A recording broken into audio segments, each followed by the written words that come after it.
All right, welcome to the Real HD show. This is the place on these or any other airwaves where we're going to celebrate the good, the bad, the ugly of our people, but we celebrate it with freedom music. I'm your host, Vic. This is the higher discussion. That's what HD stands for. We need you there, us here, to have a higher discussion. Make sure you please, before we get started, like, comment, subscribe, share, and turn on all your notifications so every time we have a Real HD show, you too can pop in and have a higher discussion with us. So we're here tonight for as long as it takes. Those are the breaks to give you that knowledge, wisdom, and understanding for your freedom, justice, and liberation that we get delivered to you on these airwaves. You know what I'm saying? Let's take a moment and talk about Total Package Energy. So, Total Package Energy is one of the sponsors of the show, been a sponsor of the show for a while. We appreciate their support. And we want to make sure that you know that some of us have a second half to our day. Some of us have to go to work. Some of us have children, bills, things that we have to take care of, loved ones. Maybe we're assisting seniors. Whatever we're doing, some of us need a second half to our day. An all natural, melanated company that provides a supplement like Total Package Energy may be your remedy for that. Gives you a natural motivation, natural battery in the back for you to go out there and do great things with the second half or first half of your day. So, without further ado, let's get right into ancestors and elders. Blueprint. Here we go.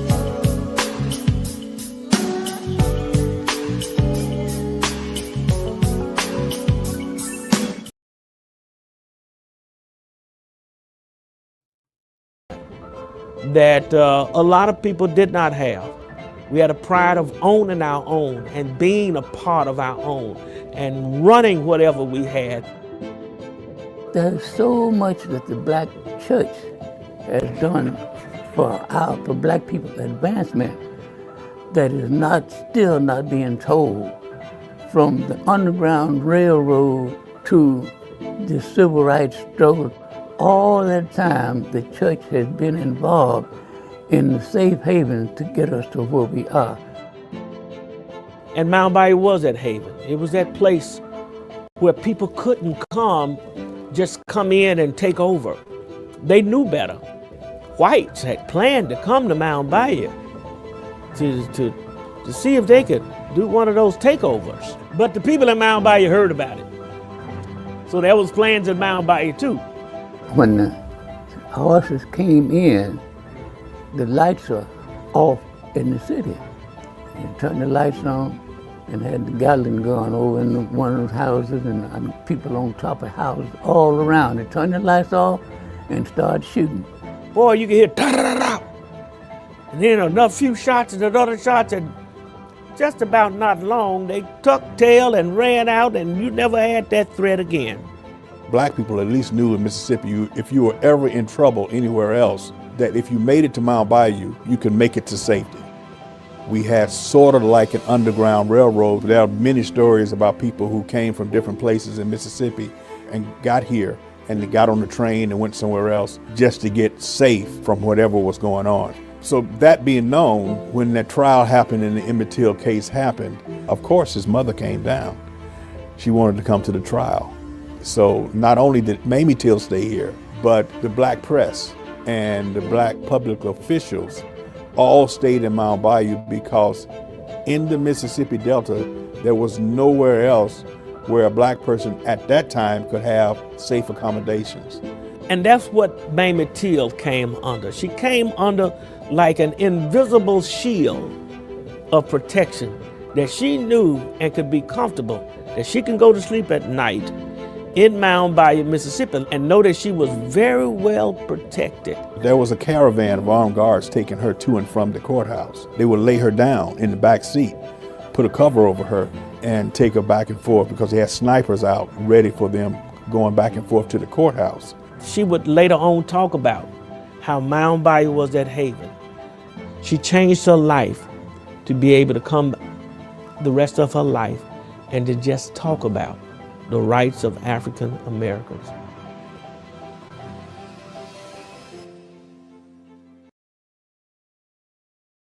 All right, there you have it. Part of our elders and ancestors' blueprint, Mound Bayou, right? So, all black town, one of those really, really like efficient, really prosperous all black town. And they had Vanguard to secure their earnings and their progression and the things that made them special within the town. And you heard about, Emmett Till's mom coming there for protection. And I'm trying to remember if Deacons of Defense was from Mound Bayou. Let me look that up. But either way, in the movie Sinners, right? Um, I believe the storyline they didn't mention it in the movie, um, but I believe the backdrop for the movie was set in Mound Bayou. It was something. It was set in Mound Bayou. Um, so that'll just give you an idea of where Ryan Coogler and Michael B. Jordan as a tag team production wise, where their head was and what they were thinking when they created the movie. They wanted an all black presence to count within the town to counteract the of course the Anglos that were there causing trouble, and then of course then you had natives mixed into that land, and then you also had the vampires that eventually came and tried to remove them from their freedom. So Mount Bayou is like a Idlewild, like so many other black towns like Wilmington, Delaware. So it ain't just Tulsa. You know what I mean? Like a Rosewood. There were so many black towns that were so proficient. And so, like Seneca Village in New York City, that's now Central Park. So many townships and cities that were so self sufficient. Some of them lack the vanguard and the means of protection that Mound Bayou had. And I'm saying the reason why it's an ancestor blueprint, in my opinion, is because it tells us that vanguard for us is possible.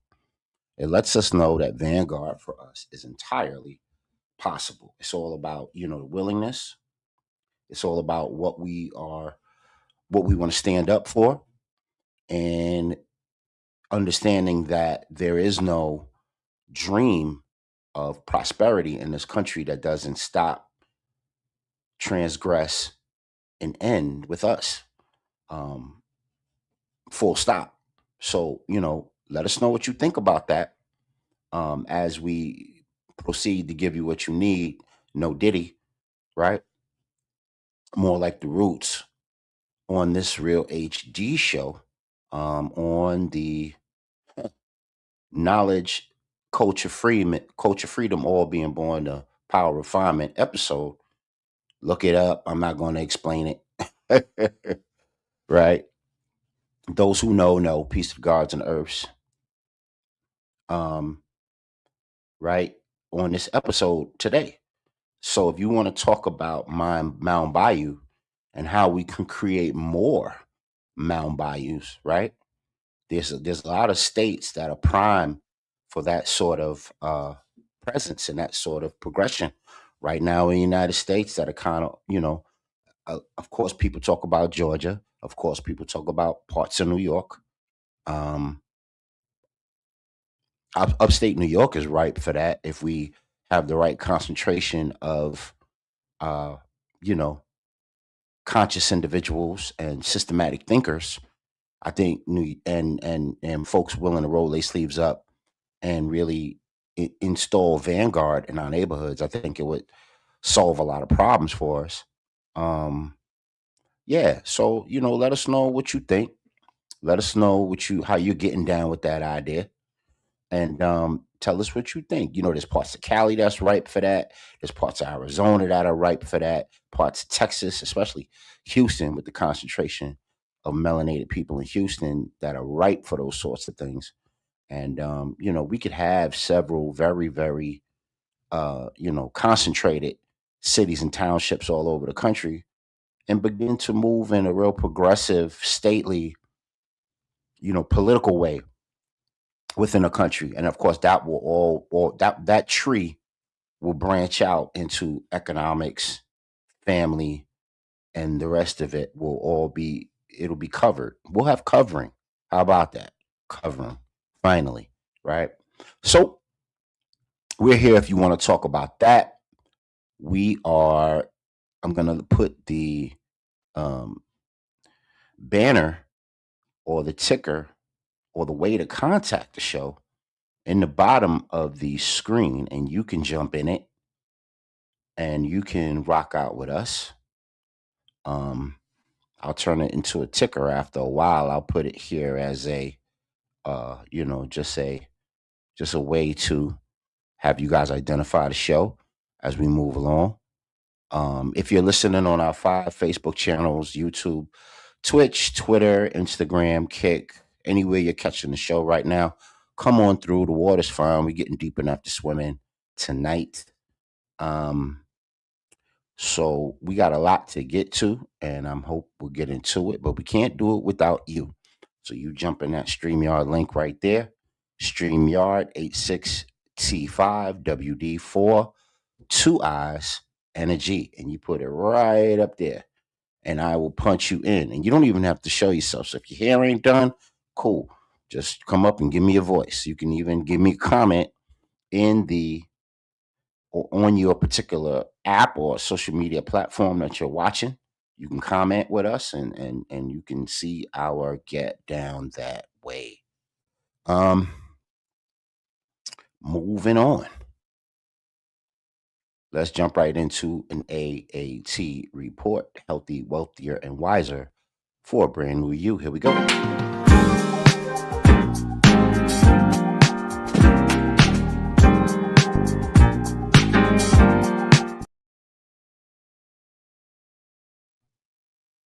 Welcome to an AAT report. Healthy, wealthier, and wiser for a brand new you. Everything under the air, under the sea, and on the land that we can do to make you or help you be healthier, we're going to try to do. I have some interesting ones tonight because it's more or less some AAT moments that are kind of like a reinforcement of some previous ones that we got into in the past.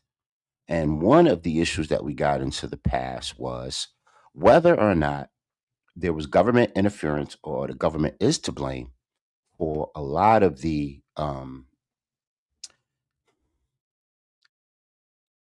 Universal 25 or the Mouse Utopia health effects that existed within projects. The projects, that's right, those urban developments that were supposed to be low cost housing or subsidized housing for indigent or poor individuals and turned out to be a cage, a urban trap of crime, poverty, and savage inequalities that didn't do anyone any good over any length of time, except for those who benefited from it, like, the mafia in New York City, who had those exclusive um, contracts to replace the windows in all housing developments. And then, of course, they took their sweet time, although they got all the money they needed. And that existed in like the early 60s, mid 70s, when like Koch and all of them was in control and in power in New York. And they took their sweet time, and a lot of fires happened. A lot of people had mishaps that led to, windows busting out. They didn't even have those metal bars over the window so that the little ones weren't able to, if they opened the window for fresh air, they couldn't fall out the window. But this particular video is going to be talking about Pruitt Igoe out of St. Louis and what the government was doing that made them deathly sick. And it made them so sick, and the projects were so toxic that they had to demolition the entire thing. And of course, St. Louis is living with the ghost of that problem right now, still picking up the pieces in 2025. Let's check it out. The United States Army now admits that it sprayed a chemical that contained cadmium, a known carcinogen, on a neighborhood of more than 10,000 people. Critics say this was done with no warning and no consent. Well, tonight we return to the site of that demolished neighborhood and speak with former residents who believe the government turned them into human test subjects. Although the Army admits that the test happened, it is not admitted to harming the residents. News Nation's Natasha Zuvez investigates what was in the fog and why the truth may still be buried. The fog drifted through the streets like a ghost. That's exactly what it looked like, a thick fog. It was summertime and it was hot. We would just run through it as fast as we could and try to just cool ourselves off. It stuck to you. The spray was so foul as far as the odor. It made some of us have headaches, nausea, dizziness. That's what I remember. It made me sick. It wasn't the weather. It was an eerie smoke descending from rooftops, rolling from the backs of trucks. Regular flatbed truck, but it had a big machine on the back.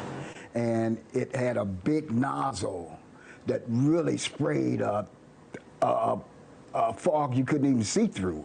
It was that thick. And it really, we felt it as it would adhere to our skin. And as far as the guys on top of the buildings, they tried to portray them to us as maintenance workers. But we was like, what is a maintenance worker doing? And basically a hazmat suit. And they had masks and goggles. In the 1950s and 60s, in secret, the U.S. Army sprayed zinc cadmium sulfide into the air of a St. Louis housing project, a largely black neighborhood called Pruitt-Igoe. It was a lose-lose situation for us in Pruitt-Igoe. We were subjects. We were subjects. They didn't ask for our permission. We didn't ask for them to spray us. My government used me like I was a guinea pig. We're standing at where Pruitt-Igoe used to be here in St. Louis, and it's hard to believe more than 10,000 people used to live here. As we bring our drone up, you can see it's mostly just an empty lot now, overgrown with trees. This used to be filled with 33 high-rise buildings. It was all demolished in 1976. And according to the National Research Council, St. Louis was chosen for spraying experiments because it had similar characteristics to Soviet targets like Moscow in terms of population density and terrain and proximity to a river. The government now admits to a secretive series of Cold War tests, including one dubbed Large Area Coverage.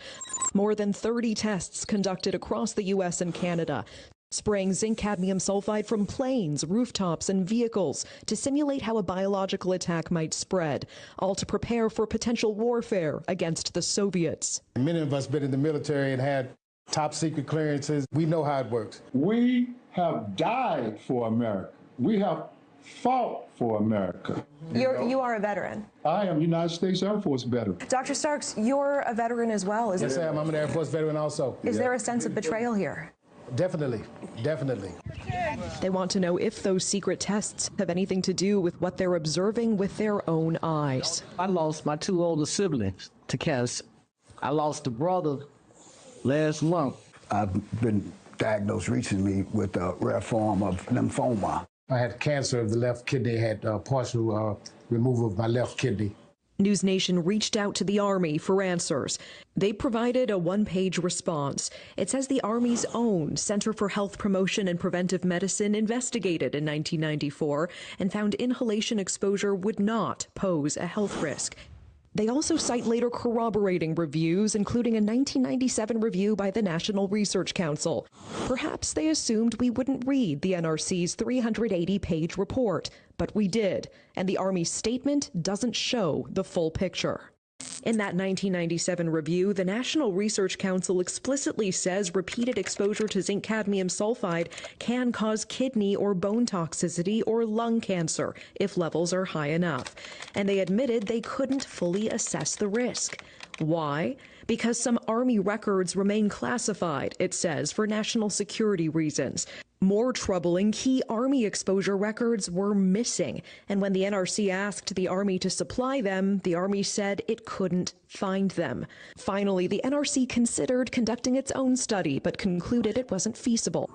In short, it did not test the site, collect samples, or test residents, and they didn't have access to all the data.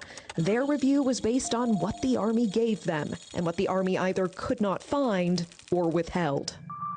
The Army ends its statement to News Nation by saying, quote, none of the reports contained evidence of a radioactive component to the zinc cadmium sulfide dispersion tests.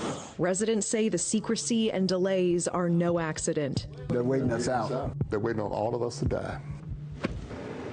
But that's not even the whole story, as residents demand to know what else could have been in that spray. They have not come clean with what was in there. Do you believe that it was just zinc cadmium sulfide in that spray? No. No. We go to the source, a researcher who has spent decades declassifying government documents about these tests. Do you believe the U.S. government sprayed some kind of radioactive material on the residents of St. Louis? I believe that they did. And the government's surprising response to our request to declassify information. I mean, what the hell? Plus, renowned activist Erin Brockovich weighs in. Do you think there's been a lie here, a cover-up here? It sure looks that way. The residents are asking for an apology from the government for being experimented on. They are asking for compensation, for health studies for themselves and their children. They're also asking for transparency. They want the government to release all the documents about the spraying. So, Elizabeth, tomorrow night on your show, we will go on a journey to try to declassify the one government document that a key researcher tells us she has never been able to expose. And we take the investigation to Erin Brockovich. For the residents still here, still fighting, the question is whether they will get any answers before it's too late. Elizabeth. Well, they have a better chance of it with you on the case. Natasha Zuvez, thank you so much. In part one of our News Nation investigation last night, we uncovered a All right. So we are back. And that was one of our parts of our, AAT report. And we dealt with that before. The episode was called, what was the episode called again? It was called the government testing your projects. The government was testing in your projects, or look who's doing something, and the government is doing something in your projects. But if you go back, like let's say a year and a half ago, you'll see it. It has like a plane on the cover, and then the plane is emitting like this dust. So you can go back and look at the episode. And I did a really big expose on this, and I really didn't receive a whole lot of response from it and by it. We got Sister Aurora on. Happy New Year.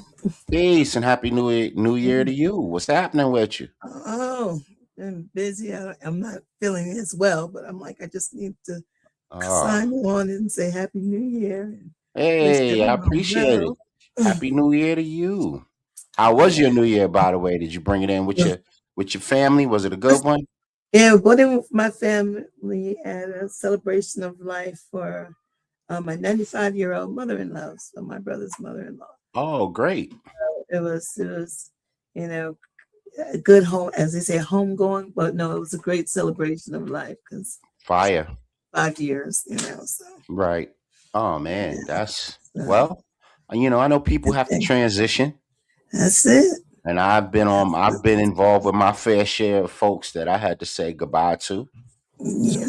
We all do. That's the circle of life. You know what I mean? That's the circle of life, exactly. Yeah, but we're in the middle of an AAT report, trying to protect life as much as we can.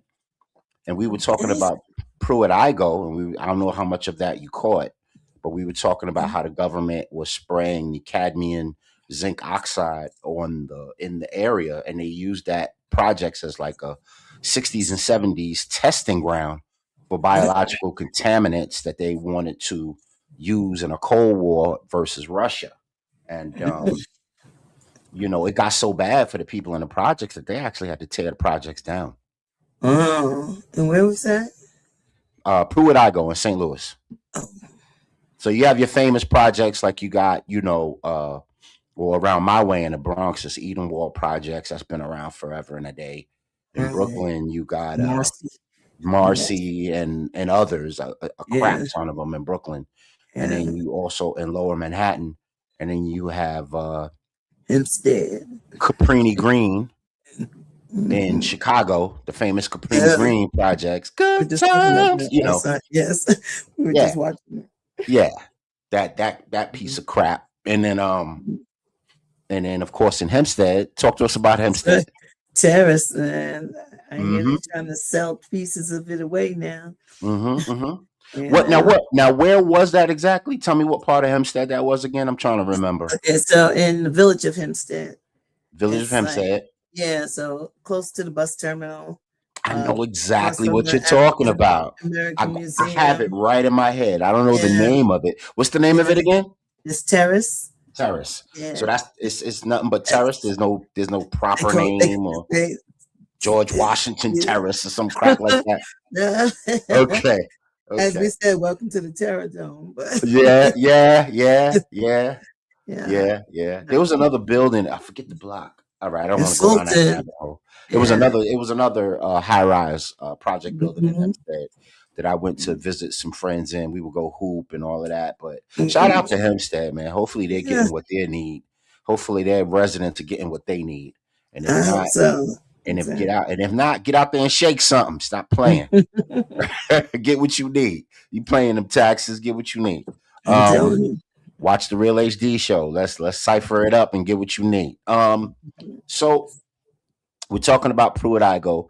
We're talking about the silver oxide, the cadmium silver, zinc oxide rather. And silver oxide was kind of the same thing that, they do with the chemtrails and the planes Mhm. fly over and you see all of this stuff in the sky. You know what I Right. mean? And then people complain about chemtrails. And this was kind of one of the first project buildings that actually got documented, or project, you know, I'll say communities that got Hmm. documented for having For being being tested on. poisoned. Now I did my research on that same episode when I unveiled this thing way back about 2 years ago, a year and a half ago, what have Hmm. you. And I found out that the cadmium zinc oxide was a combatant, or it was a mixture in the lead paint that people like Hillary Clinton wanted to remove from a lot of New York homes and apartment buildings. Hmm. Remember, we remember Hillary was a senator, and one of her campaigns was to remove all the lead paint from apartments and from being around, poor families. Hmm. Yeah. So the zinc oxide happened to be a mixture that actually went into the paint that most project buildings were painted in, and that was back from like the 70s, 60s. So they had the poison, yeah, and then Yeah, with the yeah. lead poisoning. So I wonder if that was one of the major ways that the lead walls became poisonous. Oh. Because if you're painting the walls with the stuff, and the Then you got to radiation think, heat, yeah. the winters, the expanding, the contracting, the I don't know if you ever been in a project building, but them walls start dripping after a while. Mhm. You Well, you you see would that you think see that that water running down the side of the wall, and you be like, "What's that?" you would think that the homes around Kennedy Airport in LaGuardia, and Newark, I mean, there's like homes like right outside of there. Right. You would think that they would have more, um, toxins. Exactly. You know. Exactly. So I played that for the health piece that we go through, because a lot of people don't believe. People think I got my tinfoil kufi on, and I'm just out here saying C, ABC, and you know what the C stands for? The C stands for, and I'm just jumping to conclusions. Nah, it ain't me. You know, I'm just mad that folks ain't listening, and they listening to Aaron Brockovich first. Like we've been talking about this Remember? forever. Thank you. We don't need no damn Aaron Brockovich to come through and co-sign something we already knew about. Y'all knock it off, man. Stop waiting for white people to tell y'all what to do. Knock it off. Anyway, so we love y'all, man, and we hope that this inspires people to check out their own project buildings and find out what's going on with the maintenance and the painting and the environment, the air, right? Make sure you got good air quality, since everybody's so close together in that quote unquote mouse utopia of sorts. You know what I'm saying? Mhm. Mhm. Yeah. Yeah. And when they painting and they mopping floors and all, be ask them questions. Yo, what's in that mop, right? What's in that mop water right there? What you working with? What is that? You know what I mean? Let me come back with Yeah. my little meter and test this mop water. I know we got a nerd or two up in the hood. Y'all get nerdy on them and expose what they doing. Y'all heard it from the Real HD show first. Yeah, so we got one more, and then we're gonna jump into our uh, stolen legacy report. Let's check it out. AAT report. Keeping it going. Which was a fantastic example about how DNA and historical narratives get braided together in a very intentional way. So this article is called Crossing Disciplinary Lines, Reconciling Social and Genomic Perspectives on the Histories and Legacies of the Transatlantic Trade in Enslaved Africans. It can be found in the journal New Genetics and Society. The first part of this paper walks through the limits of constructing consumer DNA panels, but the second part is interesting. It looks at how consumer ancestry reports are framed for the public. In this article, they do case studies on two specific companies related to specifically connecting African Americans to African DNA. Page 18, they discuss one of the ways that they are able to create the narratives for consumers. It states, it's worth noting that by Haywood and Thornton standards, the genetic results provided to the participants of African American lives and to African DNA customers could only be considered reliable and truthful if they were able to be placed within the specific historical context of the transatlantic slave trade in enslaved Africans. Although any exact genetic match with another individual correctly indicates biological descent from a common ancestor and therefore may logically be characterized by American genealogical conventions as signaling the two people are biologically related, they were only concerned if they were able to establish a connection between that African American person and an African. Literally, in their own words, by matching genetic anomalies in African American and an African, one can establish that these two individuals had a common ancestors 2 centuries ago. But the issue is that they weren't looking at all the anomalies across the data set. They were filtering only if it could be justified by the transatlantic slave narrative, which we just said. They also discuss how when Henry Louis Gates was filming, I guess, a show about African American lives, he had his own DNA reanalyzed. And if you can see right here, for the filming of the show, Gates' mtDNA was reanalyzed, and the results indicated, on the contrary, that the vast majority of haplotype matches were found in West Europe between Paris and Dublin. Kittles, who is the owner of the original DNA company, subsequently conceded that the latter result was more likely to be correct.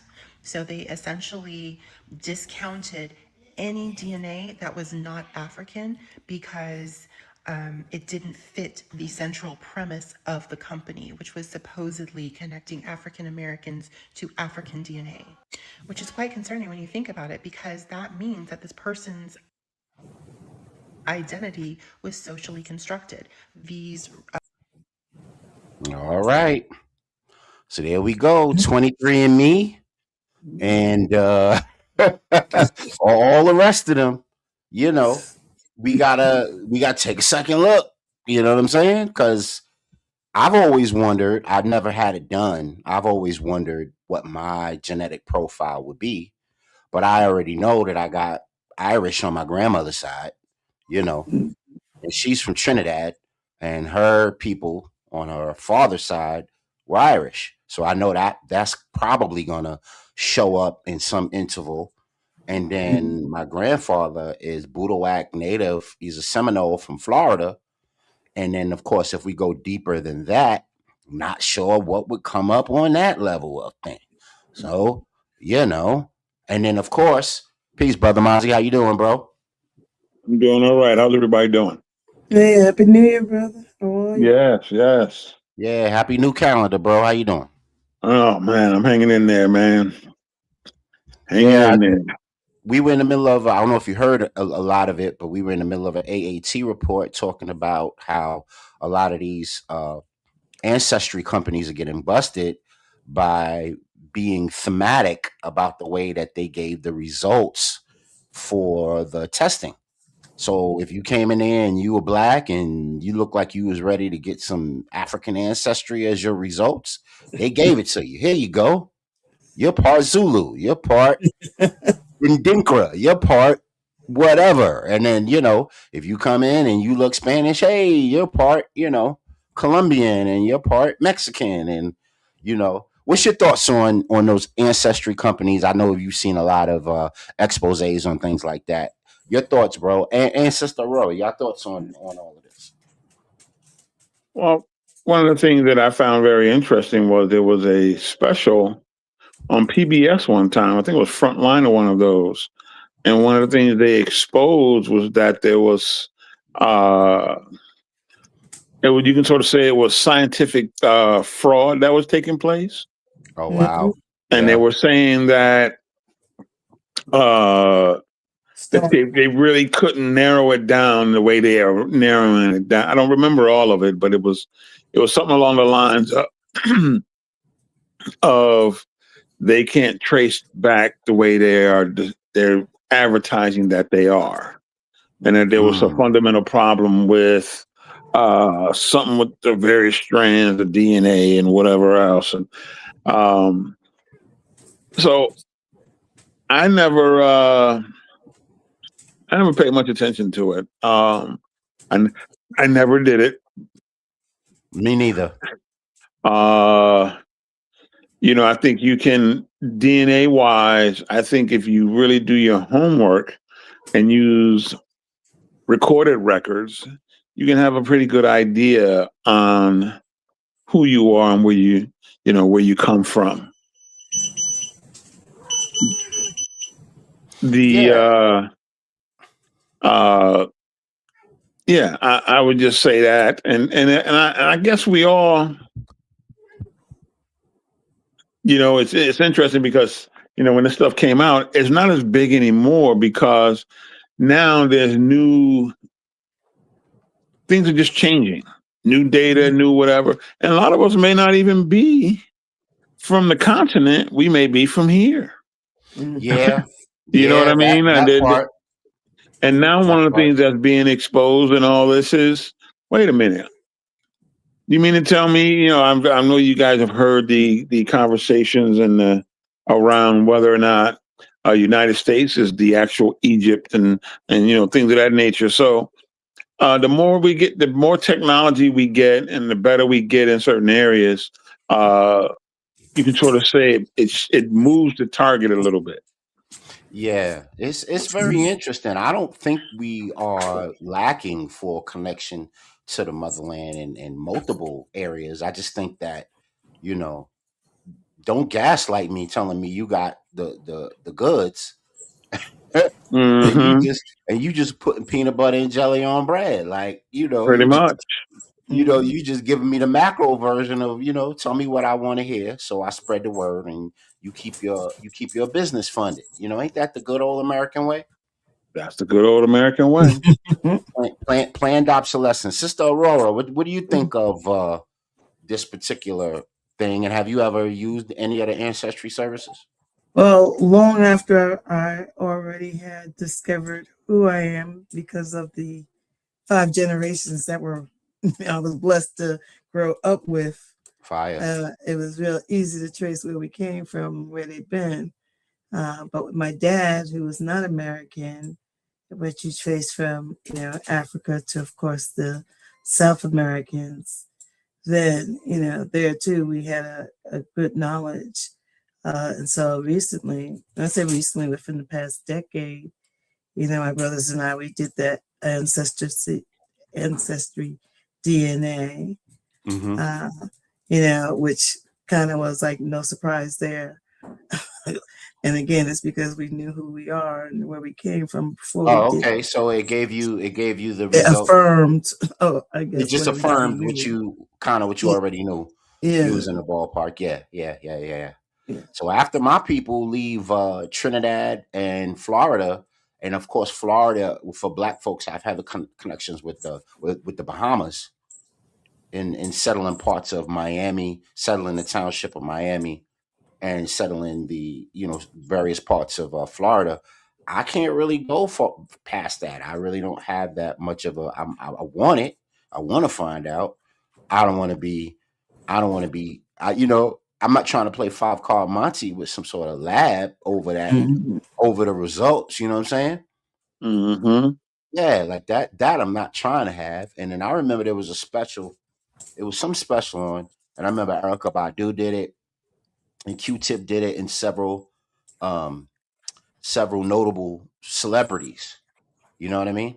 Was that the one with Yeah, Dr. Poussin? Or I don't know if it was on OWN or BET or one of those channels, and they were when it first came out years ago. I yeah, remember. I remember yeah. vaguely remember that Yeah, and they were doing because, and that's when actual. Mhm. Skip Gates was. They were doing the big reveal, and There you go. Yep, everybody yep, starts crying, and yep. And then the African country that you belong to did like a welcoming ceremony for you. Do you remember that? Like, yeah, I remember that. yeah, they It put seems you in like they like the only welcome garb those or who the, have some money. Yeah, yeah, yeah. And I'm not saying that was phony or it wasn't well intended. I don't know enough about it, but I just know that I said to myself, I said, "Why they showing celebrities? Like, Exactly. you know how many One other one. folks in the diaspora you could show? You showing celebrities getting their stuff done? Like I that's couldn't like, bring one one Shaniqua along or one Pookie along. You got enough money. yeah. Let's see some Yeah, regular folks get their stuff analyzed and then be like, they may say no. They may be like, nah, my people from Brazil. What you talking about? exactly. My people What from you talking Cleveland. about? Yeah, My man. my people from Cleveland, man. So what y'all Right. talking about? I ain't gonna be bothered with all this. What you talking about? Like the kids say, what you talking about? So just wanted to bring that up. And then of course, what the ramifications of all of this does psychologically for you, it can really jack you up if you find out. If you think you from one area and you get that relief and you get that kind of aha moment, and then of course you find out that it was all a ruse for to make money and to promote this company, Yeah, whack as hell in my Mhm. opinion, whack as hell. But I don't It want just to. always seems. I'm sorry. No, go ahead. I was saying it just always seems that that's what the problem is when you don't know yourself or your family hasn't told you your story, or you can't. When people are looking for their biologicals because they need to know where they're from. That's Hmm. something that I should say, I'm not really in my generation was passed down to you. You always know how this one is your blood cousin, and this was one, and these a third removed, and whatever it is. It just doesn't have. So for me, and we watch people doing this, I'm like, well, did anybody ever tell you where you came from?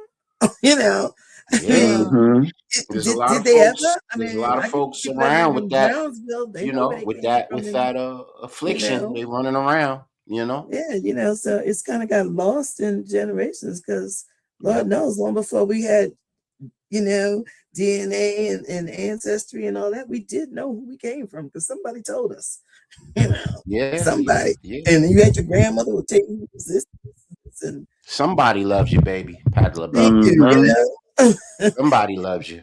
And That's I'm and why gonna we tell all. you. That's why Grandma always asked the question, "Girl, who your family? Boy, who your uh-huh. family?" And then you go, yep. And then back in the old days when we used to go to family reunions as little fire. kids, Because Like, that's what the they that's knew. would say. Who yeah, your yeah, people? yeah. Who your people? With the erosion of a lot of our communities, you don't get that Mhm. sense of self and sense of communal knowing. Some And people Right. the will thing see is, it. it's still there to Some people will get. see it in your face. You look like one of them Jenkins boys. Yup. Who Or your you have people? to be faithful with it when it is. Who your people? You are Anderson, ain't you? hmm Yeah, yeah, for sure, Yeah, so we for had sure. that. So, the Yeah, I thing used to is, get the. everybody wants I computerized because things. me and my dad look so much alike. Mhm. I walk down the street and people you hear just a little snickering in the background, and you know what it is. And then there's always one person that's gonna be bold enough. Is your daddy so and so? Yeah, I told you. And they up on Yes, the porch, you're like, yeah, that's my dad. Okay, the power you still know. remains in our tongue, and we're looking for all kinds of computerized AIs and stuff to keep us Mm, intact. talk The power about it, is sis. still in our tongue. Talk So Yeah, about it. we should talk to our. we said. But you know, ancestry and all that, what it should have did for us as a people. And Sister Aurora, you was on to something. You know, talking to your grandparents or your great aunts or whoever. This should have caused us to say, "Hey, let me ask my auntie. Let me ask my uncle, my great uncle, my great aunt, my grandparents, my great grandparents. You know what I mean? Let me ask, Sister so and so, who's been knowing our family for the past 80 years." Right. And what that would have done for us, it will allow for us to reconnect to our families and to talk again. Because Yeah. we think that because where our family is at, it's always been that way. And and one of the things that I taught my nephews, because we did a whole ancestry thing, but ours was done through documentation, talking to old family members, and we put together a whole big, presentation on who we are. You always And have the griots. Great great grandma so and so will tell you all the way down to when you were born. So you're right. You always had somebody to. I mean, like I said, we just went and had a celebration of life. Fortunately for my brother's mother-in-law, we call her my mother-in-law, and she lived 95 years, and we had to. Each of us in that room had to think about it, because you think about how old you are, the things that you've seen, then you're like, dang, she lived through some stuff, Right. But the thing is, but when we were with her, she shared that story. She would share what that stuff was. It wasn't just like, oh, like my kids, my youngest one, I said she thinks I'm ancient, so she doesn't think I know anything, because she thinks I'm ancient. But when you look, but she does know every story that we tell her about our siblings, cousins, uncles, grandparents, sing that song, "This is your granddaddy," when it comes up, but people don't share that. And then what also happens, and there's nothing wrong with your extended family, but you end up having, like when my family in Harlem, there was a bunch of play cousins, this is it. So, but you kind of grew up with them, so you really didn't know until you actually grew up to find out, oh, wait a minute, they ain't no blood, so But it's family by love. the shared energy, the resonance, the vibration, the frequency that all y'all share, that was just so. I had a bunch of play cousins. My father's best friend had 4 daughters and a son. Shout out to the Simmons family. And I grew up with them like brothers and sisters. You know what I mean? Yeah, on my block, we grew up with hmm each other, and our cousins were their cousins, and their cousins were our cousins. And So who knows? If you went back further, if you went back far enough, you might find some DNA that's a little similar. You know what I mean? Because y'all quit too quick. You know what I mean? It was too easy. You know what I'm saying? It just relate and have a good time or fellowship or whatever it turned into. But I'm gonna attempt to walk in the shoes of some of our great scholars right now and show us another example of our ancestry that's not told as much. And if it was left up to you know uh President Grump and them, that was his name before his granddaddy changed it to Trump. um Not Clump but Grump, from Germany. And let's check this out real quick before we get out of this segment. Not a servant, not a myth. Ivan Van Sertima wrote about this and they came before Columbus. Art doesn't lie. He's depicted mid-battle. This is Roman Greece, 2nd century CE. You can see his cornrows, his skin tone. This isn't a caricature. Scholars like Runoko Rashidi documented these across Turkey, Greece, and Egypt. The empire was melanated before it was mythological. The original Greeks were all black. End of story! Go fucking study it. This Etruscan bust? It's from 600 BCE. Looks like Isaac Hayes. The original Latin and Greek-speaking founders look like this. It ain't Afrocentrism, it's archaeology. Ammon, documented by Herodotus in the 5th century BCE. Ammon was an African deity from Libya and Egypt. Early Zeus cults merged with him before classical Greece. These statues weren't white marble originally. They were painted dark. But you'll still say, nah, bro, Greeks were white. The mosaic has a PhD in pigment. What do you have? A Wi-Fi signal and delusion. I'll cry. I think they started everything. Bro, relax. Evidence precedes ego. These mosaics weren't done in Photoshop. If that triggers you, maybe argue with the archaeology, not my vocal cords. Y'all scream AI every time you see black antiquity. Denial is not scholarship. This is Peloponnesian ethnogenesis carved in stone, not Photoshop. Nonsense. Meanwhile, original black god over here, naming sources, showing receipts, building with substance. That's how this tech was meant to be used. Long before Euripides romanticized Medea, Peloponnesian dynasties were ruled by matrilineal power. This sculpture, 5th century BCE, depicts a Moorish Corinthian queen. Corinthians, Ionian Spartans, they descended from Canaanites, Hebrews, Danites after Jericho fell. That's in Golden Age of the Moor and early Phoenician migration records. These were black Asiatic. Greece wasn't even officially formed till 1971. Before that, this land was a crossroads of African Asiatic cultures. The European Greek. All right, I think y'all get it. I think I'm preaching to the choir here. Well, I the just wanted to beauty show of that. that is, and the technology and all this is, we can look at it. We can say these societies, when these people were very advanced, we'll see the paintings and the writings of that time, and we would still say and have movies where Cleopatra is white, lily white, but yet we show the walls of Egypt and the tombs, and they don't paint the people's faces white. You know what I mean? So it's like I'm saying to myself, I used to say this when I was, when I was younger. I'm like, if these people were so advanced, then they knew how to write and color and all that. Why didn't they color the people white? Yeah.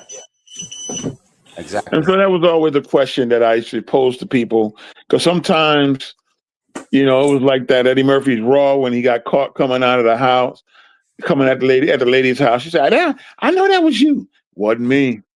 Yes, that was. Because you got on it. It wasn't me. And that's what it seems like they do to us, man. And we'll sit there like, no, maybe it's you right. Yeah. Absolutely. Like, it's the power complex, last poets, God complex, Mm-hmm. Also, what's interesting about this is, the recent rumblings, the taking away of the books, the over, micromanagement of curriculums, and we had layered scholars. I ain't got to tell Sister Aurora this. Sister Aurora's bored with that already. She said, "Man, that's old. That's old news." We talk Never, about never. the Grimaldis in Europe. We're talking about the Etruscans and you know uh, Sicily and Spain, and then we're talking about Mm-hmm. you know we're talking about if you believe in Islamic law, you're talking about um, the graphic Yeah. ones that Yaqub put together out Mhm. in the continent. Then you've heard this stuff before, and our scholars have spent many an hour proving and disproving these sorts of things. But Right. if we don't proliferate it, then 100 years from now, it won't even be a thing. It'll be like, what was that? What are you talking about? You know what I mean? So Mm-hmm. just always have to kind of bring that back to the forefront. And then, of course, if you go into El Andalus, Venice, if you go into Barcelona, you'll see evidence of all this stuff throughout there. You'll see copper skinned brothers with big lips and nappy hair, and they're on murals, or 12 and 20 feet tall. So any younger people watching who think this is like social programming or whatnot, it's the reverse. Racism Right. is a construct, and Mhm. they didn't even call themselves that. They called themselves by their ethnic group based on where they live. They didn't call themselves white, black, indifferent.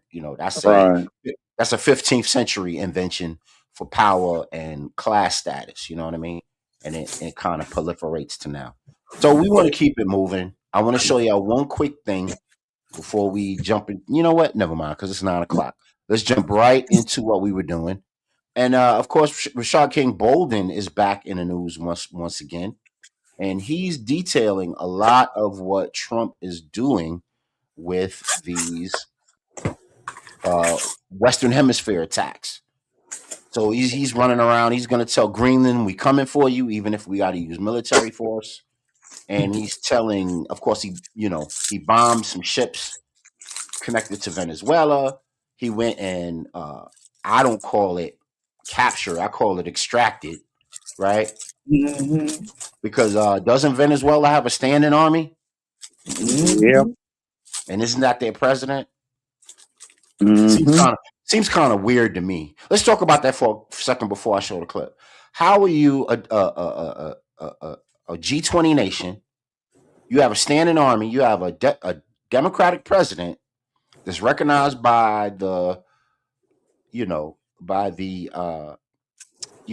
by the what's the name of that place that everybody goes to? The Oh, the well, world Yeah, place in yeah. in New York, the world. Yeah, World Fair. damn. No, SDGs. United Nations. United Nations. Thank Oh, you. I'm saying yeah, the wrong yeah. thing. Sorry, I had a brain fart on that for a second. But they recognized by the United Nations, and you telling me that you're gonna let an army invade your country, steal your president, with no military answer to that? With 5 helicopters and 20 guys, about 20 to 30 guys. Mm. Right, right. Somebody got to be Sounds a little bit like what happened in Israel. Somebody's got to be hushed. Sounds a little like what happened in Israel. I don't know. It could be just me. It ain't passing the smell test for me. What y'all think? Well, yeah, at that part right there, and if you look at some of the clippings, it seems like each time they show him walking, he has on a different set of clothing Right, on 3 separate occasions. right. But I did hear something where there was a question around, and this pushes the aliens are coming narrative that somehow the U.S. at that time used some type of magnetic pulse weaponry that severely affected everybody there. Yeah, yeah. So And I did hear that a lot of civilians got hurt in that melee to get them out of there. So I'm not sure if it was, there's some contrary reports. Yeah, yeah. So it's interesting. I'm curious as to if we can get some more knowledge or information on whether or not what that was. Because Exactly. I'm curious about, and I do know that they do have very type of sonic weapons and whatever else and pulse weapons. But Hmm. was it used in this situation, and have we perfected it to the point where now we can utilize it to incapacitate everybody while we go and do what we need to do? There's various stories about, because of the use of cell phones and the use of and the ability for high frequency to be transferred because of the 5G and the 6G and all the rest of it. I'm sure we've read the Well, did stories Verizon and go out today? yeah, see, so there's various stories about how these phones and how heated they get can be turned into weaponry, similar to the way when Israel, Mossad blew up those those targeted Islamic areas in the east a year or so ago, and they did it with pinpoint precision, and it wasn't even that complicated. They had it right in the walkie talkies. Mm. Y'all remember that news clip? Mm-hmm. Yeah, And don't so forget, remember a few it's years not out of back. possibility. Remember a Right. few years back in Cuba, people were getting sick and all that other kind of stuff because there was some type of pulse weapon that was being directed towards them. Right, right, All right. out to get Asada. Yeah, so I mean, it's not without plausibility. It's just, you say something like that out loud, and then You got to put the tinfoil hat people want to on. come for you. People want to come for you. You know, Mm-hmm. very, very interesting.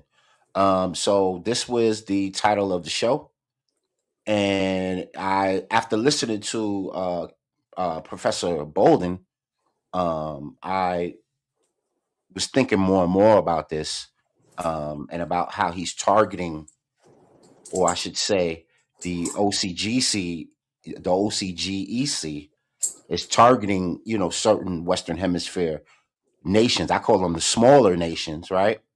And is this colonial expansion at its finest? Is this imperialism? Almost like sports. Is this going to be the Big Ten and the SEC? Yeah, are y'all following me at all? So we gonna be Mm-hmm. Hmm. the global North and the global South now, like Well, remember in 1984, the world was basically three regions, hmm Yeah, and they would always and say third world. Yep. so if this continues the way it goes, you're going to have basically your Asian region. Uh, there's going to be forget the other region, and then the one in the Western Hemisphere run by the U.S. Right. Yeah. Yeah. And Or at it's least pretty that's much what they all want. zoned off. Let's check out this vid real quick, and I'll stop at every. It's about 7 or 8 minutes, but I'll stop at every 2 minutes, and then we could kick it because this is the main thing I wanted to talk about tonight. So if we don't get to nothing else, we'll get to this. We'll get into it right now. Here we go, because I think it's worth digesting and dissecting, vetting properly. Going on 3 years, that there's a destabilization campaign against Europe, that's what the Ukraine war actually is. It's a proxy war being waged by the United States, not against Russia, but against Europe. I've been telling you that they're turning on each other. The West is turning on itself. I've been telling you that America is going to become more and more interested in creating conflict in the West, not in the global South. I've been telling you that the historical roles of the global North and the global South are going to be reversed. Didn't I tell you that? Well, look at the last Trump press conference. He's talking about destroying Canada economically. He's talking about trying to force them into submission. That's what all this talk is really about. He's talking about making the whole country into an American state, and he's talking about doing the same thing with Greenland. Except with Greenland, he even said that they might use military force to do it. So that's a direct threat against the EU, and they've taken it as such. He's literally saying that America could potentially use military force against a European country in order to seize territory from them, seize European territory. Well, that's nothing but colonization. What he's talking about with regards to Canada, that's nothing but colonization. The man is talking about occupying, colonizing, and pillaging other Western countries, the resources of other Western countries. He called the border between Canada and the U.S. an artificially drawn line. I mean, Putin didn't even say that about Ukraine. Meanwhile, the border with Mexico, well, that isn't artificial at all. It's just an artificial border between Canada and America. Greenland and Canada get to become American states. Meanwhile, Puerto Rico is called a floating island of garbage at a Trump campaign rally over the summer. So Puerto Rico is trash, and the Mexican border needs a wall, but the border with Canada is just an imaginary line. It doesn't really exist. Now, the obvious racism is just that. It's obvious.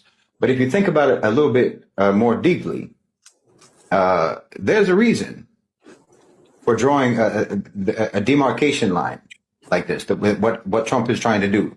The U.S. empire is looking at subjugating the northern hemisphere, and the southern hemisphere is no longer any of their business. It's out of their sphere of influence. In fact, the southern hemisphere is the ascendant hemisphere. I mean, did you notice how his press conference, how it began? What he did what the real reason for the conference? All right, I'll stop it here. What do y'all think of that so far? Because it's kind of Well, I lengthy. mean, and looking at it, of course, the content can be substantiated, but why does it look like AI is delivering the message? Oh no, that's a real interview.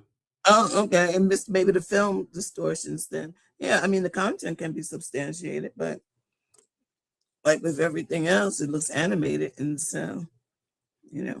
I just think they have poor lighting. He's usually he's usually gives these candid interviews, and they Oh, put him yeah, on. I know, but it just looks like Yeah. this one had been turned into like his animation and not. Well, maybe I mean, that's I the way they recognize finished the. it. Maybe that's the way they Oh, finished they edited it through AI or something. yeah. You know.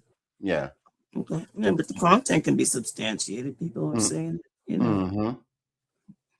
What did y'all think? Because he's going to get into a diatribe about population decline and how what do you think about what he says so far? I think he's partly on point. I'll add my my Yeah, let's talk some geopolitics. 1.5 cents a little later once it's finished. Okay, cool. So I'll play the rest of it, and then we can kind of get into it. For the press conference was. He was talking about the UAE pumping in $20 billion of investment into the United States. I mean, imagine. We're already at this point. We're already at the point where an American president is bragging about successfully attracting foreign direct investment from the global south into America. I mean, this is usually the kind of thing that a president in the global south would be bragging about, being able to attract foreign investment. But now you have the president of the United States, or the president-elect of the United States, being proud and bragging about the UAE opening up data centers in his country. Mm-hmm. Role reversal. It's actually really interesting to me. It's interesting to watch all of this play out, alhamdulillah, in our lifetime. We're seeing a major change. That's very interesting too, with the whole strong immigration stance that Trump and his cronies are taking on the way that America should be led and should be guided. But then it's okay for them to get foreign capital and foreign companies and factories and data centers plopping in the middle of Wisconsin and Ohio and Idaho for the benefit of both parties. Very interesting. Basically, the neocons, the nationalistic OCGFC, are being placated. This is what Trump is doing. They're being redirected to feed their cannibalistic appetites on other Anglo-Saxons. I mean, this was the West's primary activity for centuries. Before they ever invaded our lands, they just cannibalized each other. That was the main pastime. So we're coming full circle. I mean, of course, the neocons need to maintain a fantasy of power. And I think that that's partly what's going on with Trump's outlandish suggestion. It's giving them something to dream about while they create nightmares for everyone else. All right, I'll stop it there. In the interest of time, we can kind of fellowship about it. What's your thoughts as we vet this particular piece of information? I don't think Trump is that bright. And so I don't think that he's getting part of the plan. And so he's going out there making it as if he's the one who's actually doing all this, and he's not. A couple of things course. that's happening. Yeah, of course. He's the spokesman for sure. Right. Geopolitically, the move that he made on Venezuela was actually a really good move, because two things are taking place. Venezuela was selling all its oil to the Chinese. Let's get into it. Yes. The second thing is they weren't selling the oil in dollars. They were selling the oil to them in yuan, further destabilizing the American dollar. Iran sells its oil to China. America, actually, believe it or not, right now is the largest oil exporter on the planet. We think it's Saudi Arabia and those guys. It's actually America. But we have a different kind of oil. We have a much thinner oil. And the other thing is that we got to know about in this country, our refineries are not designed to process American oil. Yes. They're designed to process that thick, heavy crude that come out of Venezuela, that come out of Saudi Arabia and Iran. But this Yes, move that sir. was Yes, sir. made, the Yes, sir. move that was made, it was almost as if we're fighting with China right now. And it was a move to solidify and put ourselves in position to control the strategic reserves that China right now uses and needs very much because they have Mm-hmm. ferocious appetite. They're like how we were, 20 years ago. We would just, we just need oil. We just need oil. And what that'll do for China, what that'll do too, it'll help weaken China to the point where they now can't go after Taiwan Mm-hmm. because they won't. Either you put the effort into Taiwan or you put the effort into maintaining your country. Right. Right. And then also what that does is it pushes it allows America to continue, because we always say that the dollar isn't backed against anything. It is the petrodollar. Yeah. Yeah. And Bretton everybody Woods. is dumping the Bret, petrodollar. yeah. The Bretton Woods system. Yep. Yep. Yep. So Yep. this allows America to now control the strategic reserves and how it's going to be spent and how it's going to continue to make sure that the American economy the bottom doesn't fall out. So in so many ways, the moves that are made are good moves if you're just looking at geopolitics, Mm-hmm. and so eventually these moves have to be made, and you can't make them through focusing on, the LGBT, the alphabet community. It can't happen because if you're out here worrying about, you hurt somebody's feelings and all the other stuff. You have to have someone who's brazen enough to carry this stuff out, and people think that he's crazy enough that he may go and bomb everybody. So that's basically what's going on. And with Greenland, remember, the world's billionaires tech billionaires, they feel that Greenland is the perfect place to create a high-tech city. And also move in a lot of the data centers. Even though we're going to have some here in the U.S., it's a place that's perfect for data centers. Why? Because it's cold.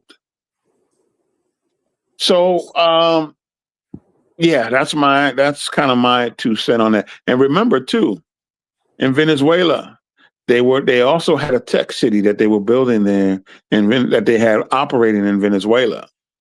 Yep. That America had to go and get control of, which they had control of, but somehow they had to make sure that they had control of it. Yes. Not only that, but they had a heavy big Bitcoin presence in Venezuela. Yep. And they were really their economy was booming in that direction. And also, anybody ever heard of a little gas company called Citgo? Mm-hmm. Yeah. So Citgo Is that is. Jim Kennedy's? I'm sorry. Isn't that the Kennedys, Joe Kennedy's, the one who's rebellion? Yeah. So you know, it's a deep thing, but Citgo is actually owned by Venezuelan government auspices. Mm-hmm. Mm-hmm. And then just recently, Citgo was bought by this dude here. Come on, behave yourself. Come on, there you go. Billionaire New York Palm Beach Trump ally Paul Singer posed for Citgo fortune after Maduro ouster. So after Maduro left, there was a coup. There was a hostile takeover of the Citgo. He owned something called Amber Energy, and they did a Mm-hmm. hostile takeover of Citgo. Citgo was the energy giant that came out of all of the Venezuelan oil fortune. And like you said, they give us the stuff that we need to power our cars, and we send our crude oil to places that need it for their purposes. And what's interesting about it is this dude, Paul Singer, is heavy with APAC. He's a heavy Mm-hmm. APAC contributor. So now you have this overseas connection to the Khazarians and what they're doing through this billionaire who seems to be. And if you look him up online, you'll see him sitting in the background of many a Trump press conference. Why is that? Why is this dude just hanging out in a Trump press conference? The unseen hand. Yeah, he's just sitting there with his legs crossed, like like he deserves, like he's on the Trump cabinet or something. So you're spot on, bro, when you're saying that there are overseas implications for why this happened with Venezuela, and there's very big ties to this billionaire and him taking over Citco with Amber Energy, and it's probably going to stay Citco because, of course, that's a way to monopolize it. You be the shadow hand, and Sony and Sega, right? Sony and Sega, same two companies.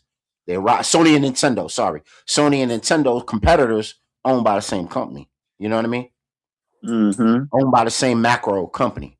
So I would sure this Singer cat is going to do the very same thing, because why ruin a brand that's making you billions of dollars? Why you don't really, but you own it anyway, so you're receiving the stock dividends and the rest of it the whole wrong way.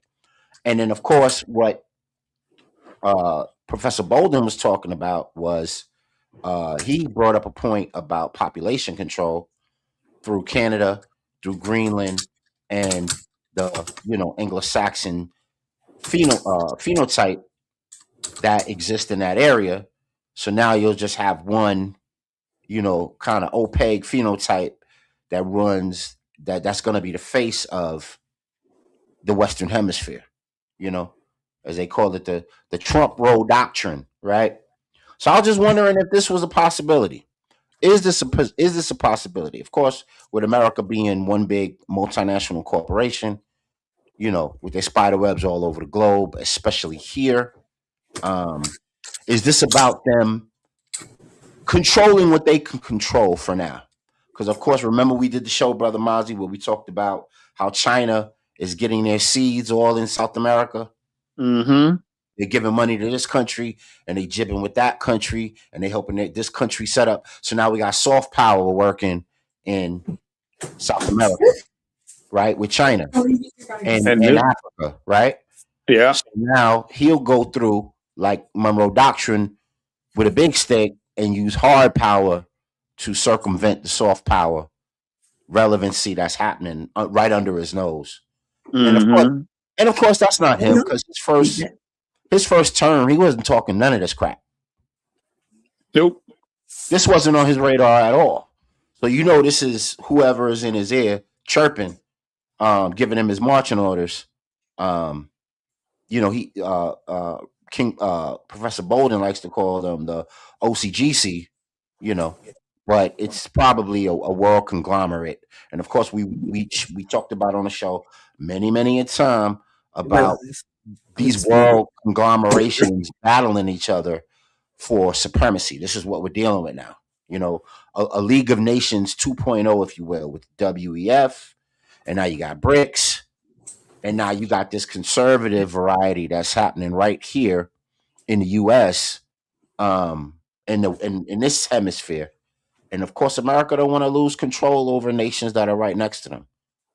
Zimmerman, the Zimmerman note, and all of that, right? World War, what was that? II? Yeah, World War II.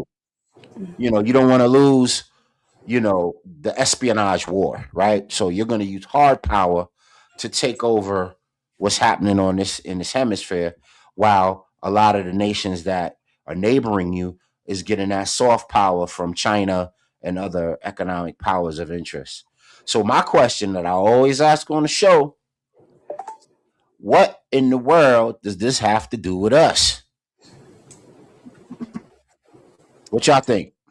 What this got to do with the melanated communities in America that can't seem to catch COVID when the white man got the flu? What it means for us is that as this world is consolidating, right, where does it put us, and have we thought about that? Mm-hmm. And we have to now shift. And although we got a lot of stuff going on in this country and everybody, everyone's like, with the ICE stuff, leave it alone, let this happen to them. We still have to come up with what's going to happen with us. Where are we going to be and how are we going to be when all this stuff falls out? Right. And that's the one thing that, I don't think we're talking about.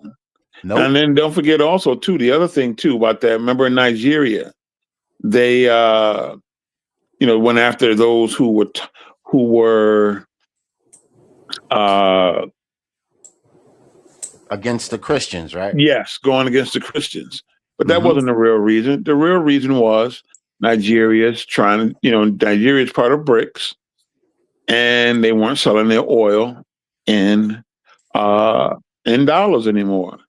Mm-hmm. And so we had to go smack them around, let them know. Mm-hmm. Right now, you can sell your oil to China and whatever you want to sell it, but anybody else, you better put it back on the dollar. Mm. And then remember, I don't remember if people remember the book, The Diary of an Economic Hitman. Look what's going on in Iran right now. Mm-hmm. Mm-hmm. And who's going to gain control of that? Yep. And America, so now you're talking in terms US of the war. We're winning the war with these moves right there, because we need to gain control of some strategic reserves, and at the same time, we put a lot of pressure on China to where somebody who's still growing, they're stuck. Mm. So, like I said, geopolitically, it was a great move. But what it's doing is it's solidifying things for that select group of white people that exist in this country and certain parts of the world. But what does it do for us? Right. Have we thought about, where we're gonna put our monies, what industries we're gonna be in, what villages we're gonna have? Are we gonna be a part of these new cities that they're building, of places they done bombed? Right. I mean, how do we protect ourselves if we do want to make an independent move? Exactly. And those are the things we need to be thinking about. Yep. So while we got some of our black Republicans running around here thinking they're going to be part of the program, they better wake up. They better. As we know, our liberal Democrats. You had that Stephen A. Smith running around protecting Megyn Kelly and all of her talking points and all of her, correspondence, and he's protecting the brand. He's the mouthpiece for the corporate shows about protecting the brand. But go ahead, bro. Yeah, and then you got your liberal Democrats. They just ain't into nothing. They don't know what the hell they into. Positionality. I don't really see them doing much progressive stuff. And then you got another thing that's taking place in this country, and when you got, the Islamic takeover. Another issue we have to deal with. And when you start thinking about Islam, Dr. Clark told us two things: that we need to concern ourselves with the bastards of the Arab race and their Islam.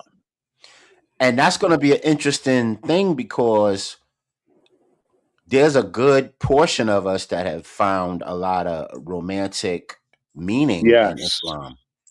Yes. Not that I'm totally against it.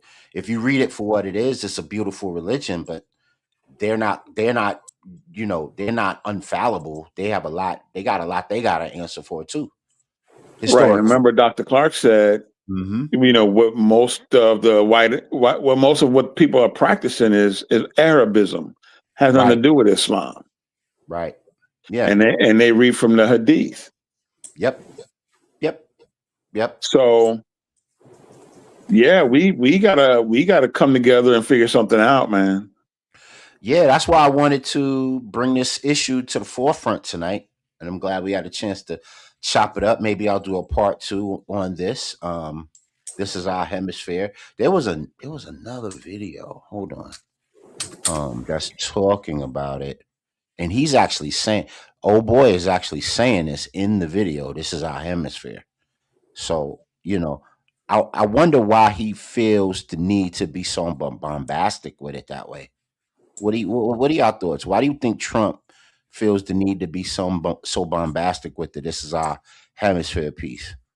But that's Trump. And what's going to happen is people are going to be so caught up into the arrogance of Trump that they're not going to really pay attention to what's really taking place. Yeah. All right, here it is, and I'll play it, and then we'll kind of go out on that. Here we go. Yeah, man, this is interesting stuff, man.